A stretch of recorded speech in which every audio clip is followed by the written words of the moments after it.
అందరికీ నమస్కారం. రాష్ట్ర ప్రజలతో జగన్మోహన్ రెడ్డి గారు కొత్త ఆట ఒకటి మొదలుపెట్టారండి. ఆడుదాం ఆంధ్ర అంటూ.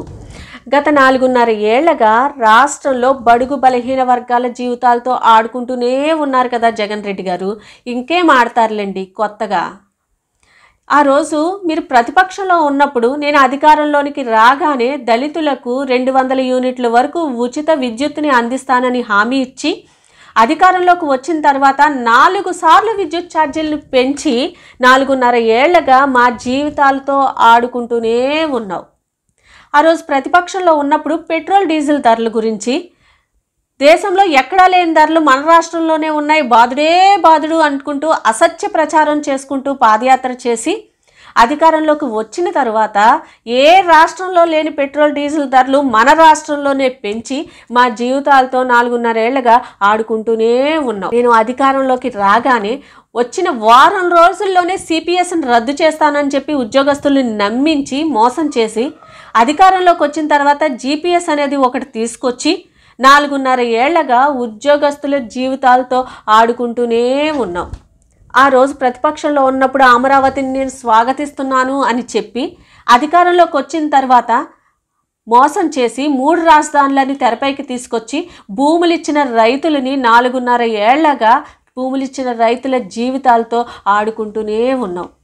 ఆ రోజు ప్రతిపక్షంలో ఉన్నప్పుడు అక్క చెల్లెళ్ళ కళ్ళల్లో ఆనందమే నాకు ముఖ్యం, పూర్తిగా మద్యపాన నిషేధం చేసేస్తాను అని చెప్పి ఆ రోజు హామీ ఇచ్చి ఈరోజు అధికారంలోకి వచ్చిన తర్వాత 4.5 ఏళ్లుగా మద్యపాన నిషేధం చెయ్యలేదు సరికదా, మద్యం మీద వచ్చే ఆదాయాన్ని కూడా తాకట్టు పెట్టి మహిళలని మోసం చేసి 4.5 ఏళ్లుగా మహిళల జీవితాలతో ఆడుకుంటూనే ఉన్నాం. నేను అధికారంలోకి రాగానే మెగా డిఎస్సి ఇచ్చేస్తాను, సంవత్సరం జాబ్ క్యాలెండర్ ఇచ్చేస్తానని చెప్పి నిరుద్యోగులకు హామీ ఇచ్చి ఈరోజు అధికారంలో 4.5 ఏళ్ల నుంచి అధికారంలో ఉండి ఒక్క డిఎస్సి కూడా తీయకుండా నిరుద్యోగుల జీవితాలతో 4.5 ఏళ్ల నుంచి ఆడుకుంటూనే ఉన్నాం.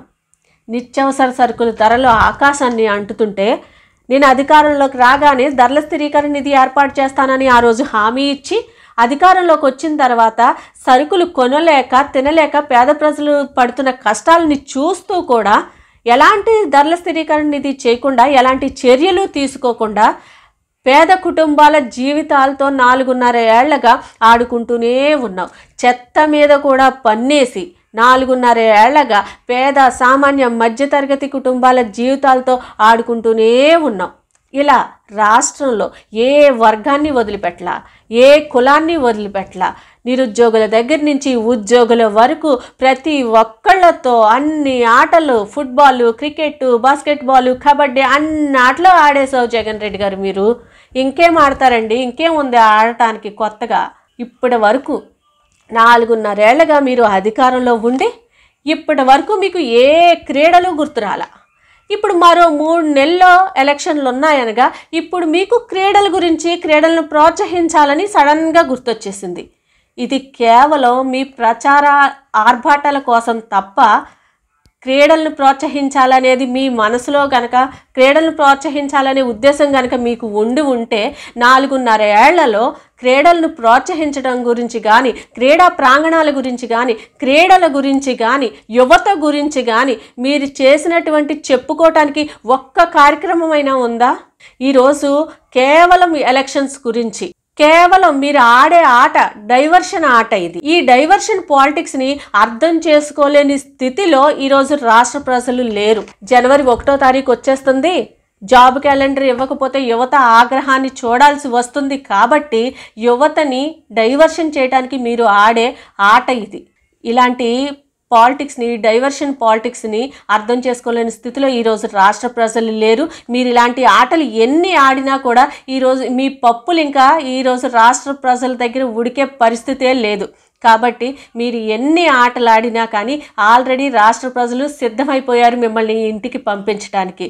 కాబట్టి ఇలాంటి ఆటలన్నీ మానేసి రాష్ట్ర ప్రజల గురించి ఉన్న 3 నెలలైనా ఆలోచించండి. Thank you.